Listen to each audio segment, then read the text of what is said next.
Welcome back. Well, I was looking, I was going to say it's exactly 11:45, but we are about couple of seconds, I think about 10 seconds shy of 11:45. So, yes, just waiting and let's wait. 3, 2, 1, and now it's 11:45 here on Mid Morning Talk with me, your host, Maria Mia. And yes, it's a start of the working week, Monday morning. And Monday morning for me is I like I'm the positive person, so I look at it as not a blue Monday, but rather Mondays are days full of promise for the week ahead. In terms of whether you are at school, whether you're studying, whether you're at work, or even if you are a homemaker and planning an exciting week, there it's especially Monday mornings for me.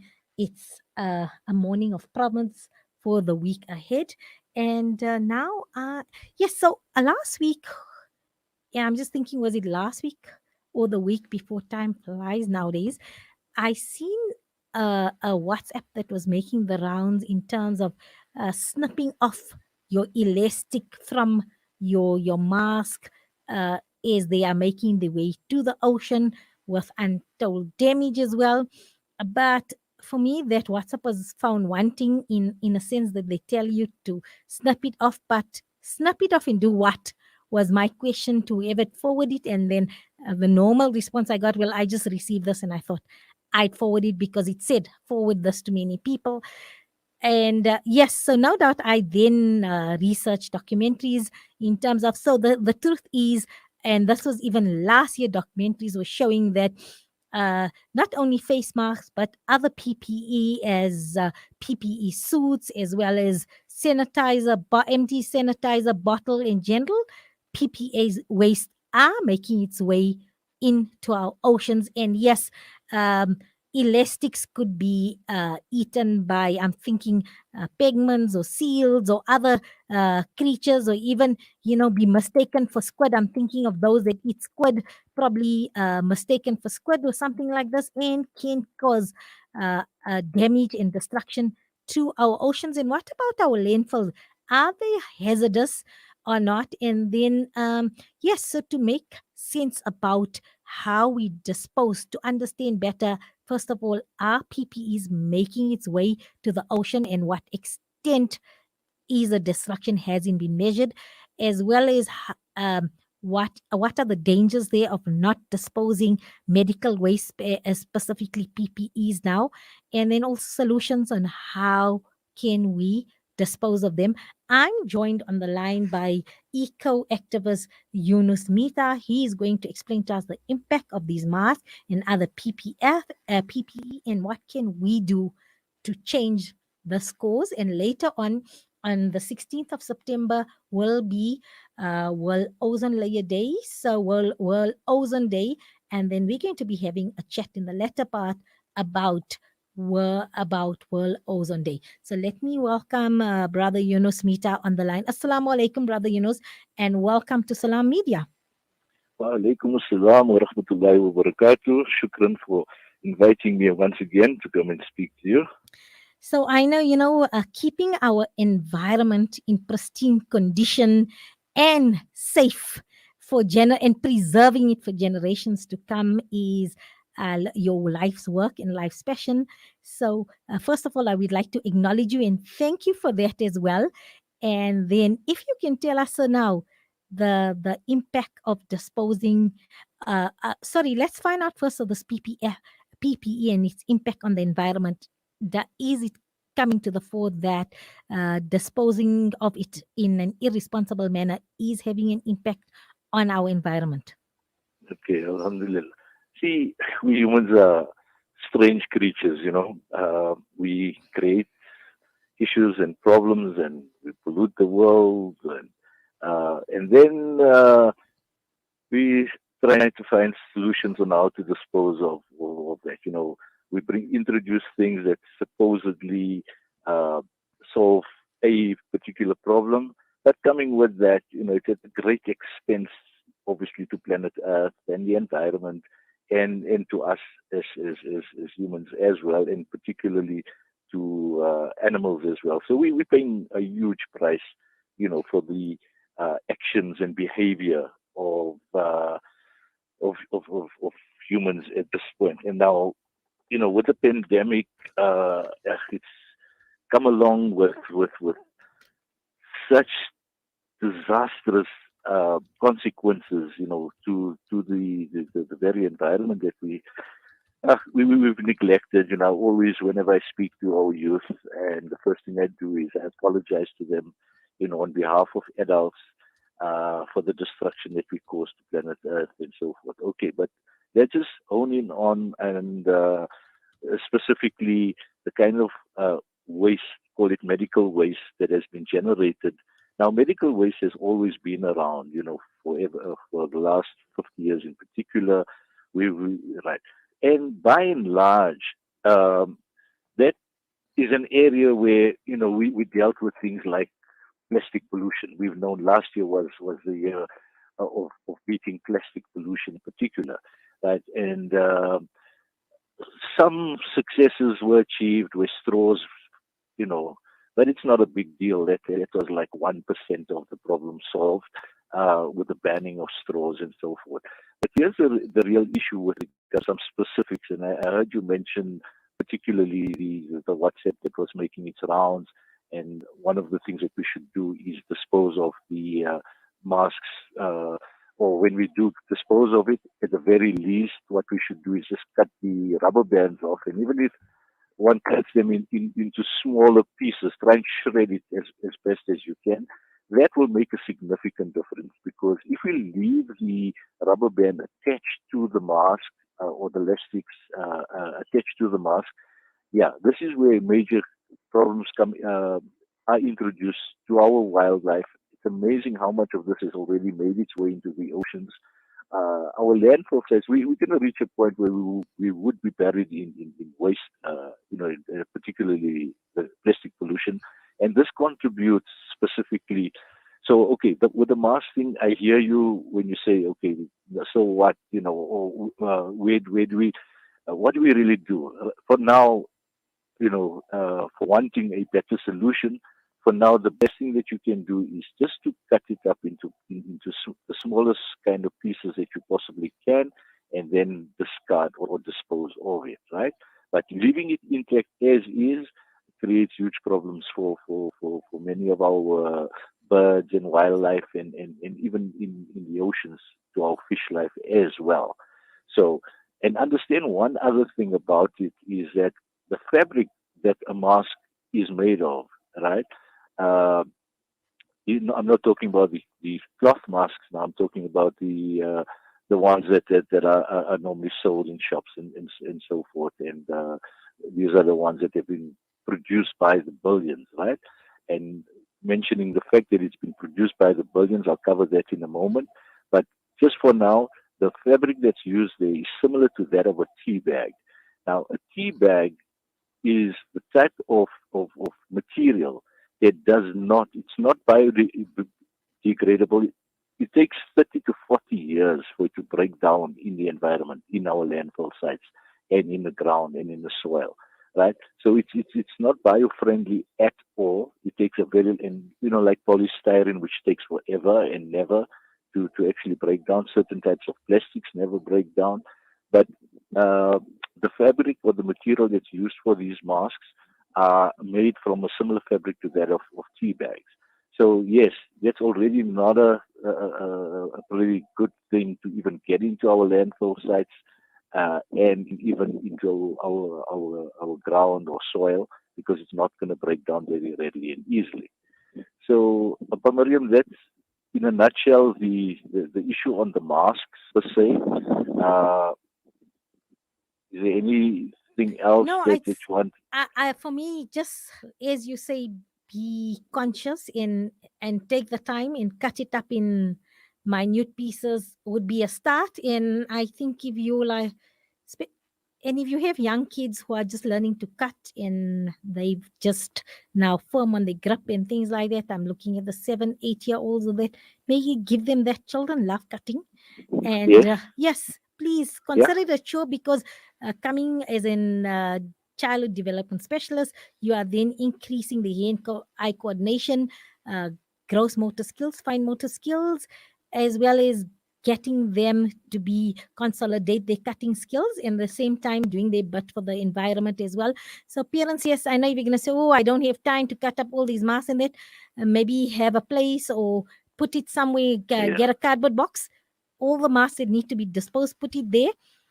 When your children say they're bored or they ask to play on the electronic platforms or electronic devices, say, if you're bored here, to do your bit for the environment. This We'll is, probably yeah, even give absolutely. you community service hours for this. And Yeah. yes, so do this. I'm just thinking of ideas that it won't be a That, chore. yeah, no, Get I the think kids to be away. that's absolutely, and just get creative about it. Maybe there's some other thing that one can actually manufacture and make with it, although Yes. not recommended. Okay. But Yeah. So yeah, speaking of that, I came across a little snippet what they're doing in the in the UK is all the PPE, they have a huge incinerator where everything goes into this incinerator, and then they repurpose things. So they've made even jackets with the things. They've made other things. So not only just recycle but repurpose things using these incinerators. And I was thinking, I don't know if you yes, heard of no, them, absolutely, and yeah, with unemployment being at a shockingly all-time high, probably this is a way for entrepreneurship and a way, because definitely with the amount of PPE coming into our landfills, we should be then thinking about social entrepreneurs and social entrepreneurship in maybe repurposing yeah, these things. I don't know. What's your thoughts on that? yeah, no, no, absolutely. You're thinking on ideas, and I think maybe it's something that you could take up in another talk or program or so, getting creative about it. Just for now, I know we always have a limitation in terms of time whenever I'm interviewed. So if I could just move on away from that, and maybe that should be a separate discussion and topic, because I think what we also fail to realize is that uh, okay, so disposing of it is one issue, and these incinerators, and on some level, the medical profession seem to have things in place. So, for instance, any hospital and so forth, they've got organized ways of disposing of PPE and medical equipment, right? So, let's just hope that there is something that can continue and right. But the important thing that we always looking at symptoms. We are a society obsessed with dealing with symptoms, always trying to put out fires, always put problems. We never go to the root cause of issues. And here, the root cause of that very mask that we're speaking about, yes, disposing of it, if we can do it in the way that we suggest and get creative about it, great stuff. But what is more important is that, one, if you apply your mind to what went into the production of these masks, billions of masks, what went into the production of the syringes, what went into the production of the sanitizers is a whole other issue, which I just want to briefly point out that, when you're disposing of your sanitizers as well, uh, we need to be a little bit more considerate to the environment. Throwing it into the ground is equivalent to throwing it, and which eventually gets into our water, our water table, and therefore contaminates our water table as well. So very important to end. Flushing it down the drain is probably the one, and hopefully it goes through the right channels where eventually it doesn't make its way into into the groundwater. So don't just dispose of it in the ground or throw it in the ground, because eventually it seeps into the ground, and then that those contaminants makes its way into into our water table, and that's not a good thing, right? So, but the real point I need to make before we run out of time is that, you see, we all have what is called a carbon footprint. What is a carbon footprint? The carbon footprint is the things that we do which contribute to generating and producing carbon in our releasing carbon into our atmosphere, into our environment, and we all ultimately pay the price for that. Eventually, you know that oxygen levels are dropping on planet Earth. The rate at which we've destroyed trees and so forth. And here's a challenge that I want to make to the entire uh, we don't know who it is that, well, it is the World Health Organization, but a challenge to each and every one of us is that, okay, so here we are, we can't wish this away. It's spilled milk already.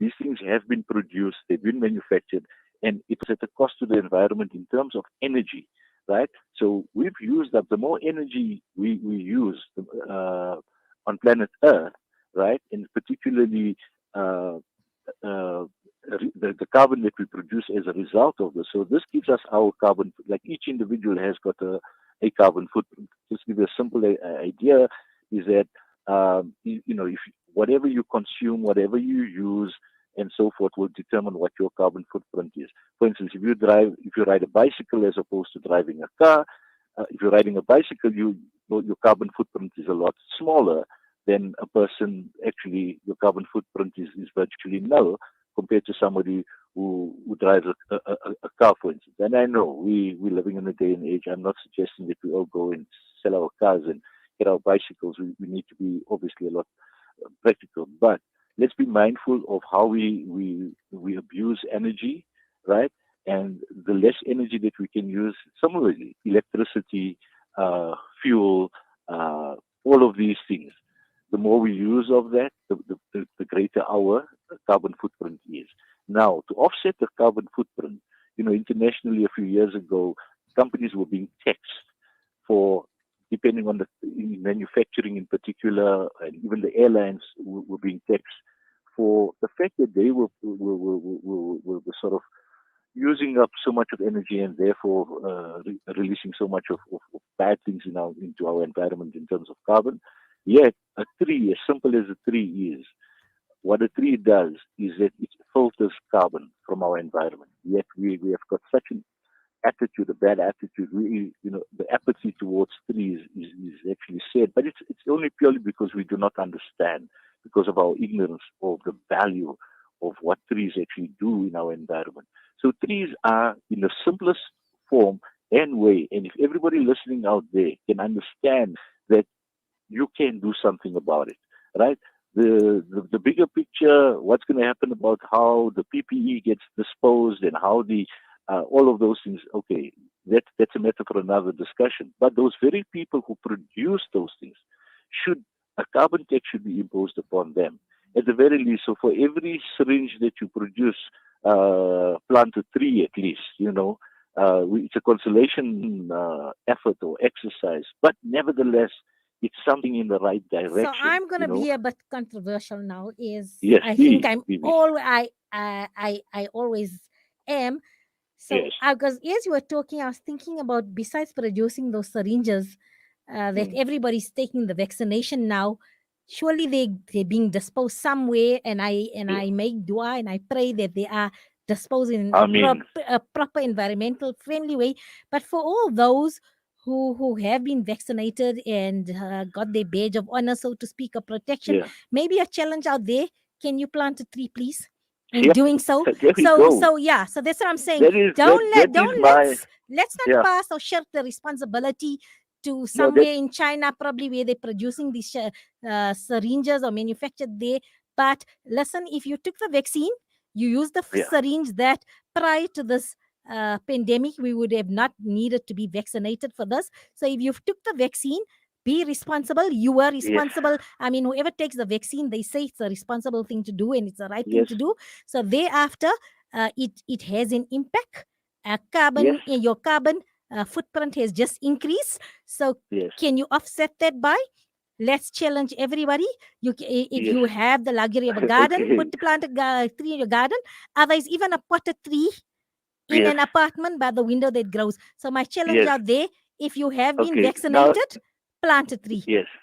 Now there is actually the campaign I'm driving anyway, Oh, and okay. yeah, it's a Environmentally conscious people yes, think yeah, alike. yeah. Alhamdulillah. Yeah, so it's a campaign that we're driving and we're launching, and this is the message we need to get out to everybody is So that what I'll start. tell you, Yeah. I'm going to Yes. podcast that but that you said and I added on, and I'm sending it to you so you can use it Okay. as marketing for your campaign. Absolutely. Yeah.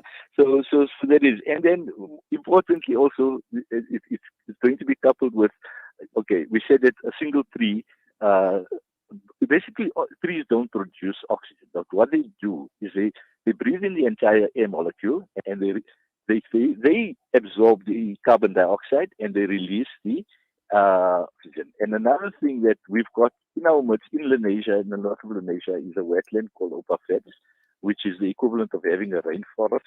That particular area, and this has been a battle I've been fighting for 25 years, and I'm still fighting.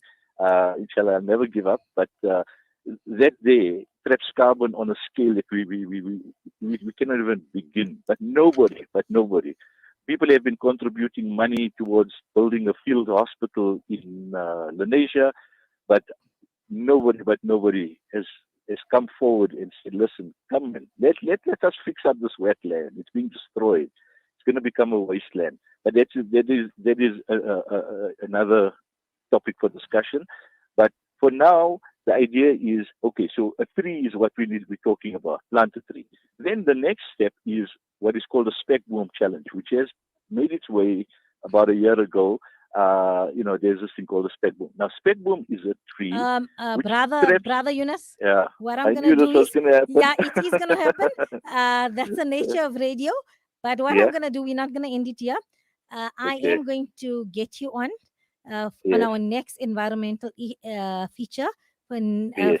part two, because the Okay. spec bomb itself, I'm quite aware of it because I gift people spec bombs now, Okay. in Right. collaboration with the Old Century. So what we're gonna do is we're gonna get there and let's discuss this miracle plant, the spec Yes. boom, which is really really so easy to look after and to plant, and it makes an excellent gift as well. So let me get you on, and we'll take part two on this, and we're going to discuss the spec boom and Yes. why it's so Okay. important to have this. And I love this because it's things we can Yeah. do, small things we can do, or pivot and Yes. alter in our lives that make a huge impact positively on our environment. So, brother, shukran for your time. Yeah. We are going to cut up our mask, and that Yes. campaign's going to go, and I'm going to assist you with planting a tree Okay. if you I get am. vaccinated. I just need to say this before you let me go.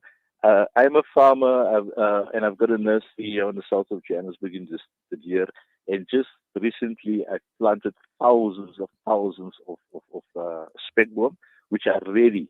So if you, if any projects, schools need this, so I've got baby speckworm. This is what the challenge is going to be about: to supply you with a baby speckworm, which you're going to nurture and treat like a baby that you're growing up, and it takes a couple of months.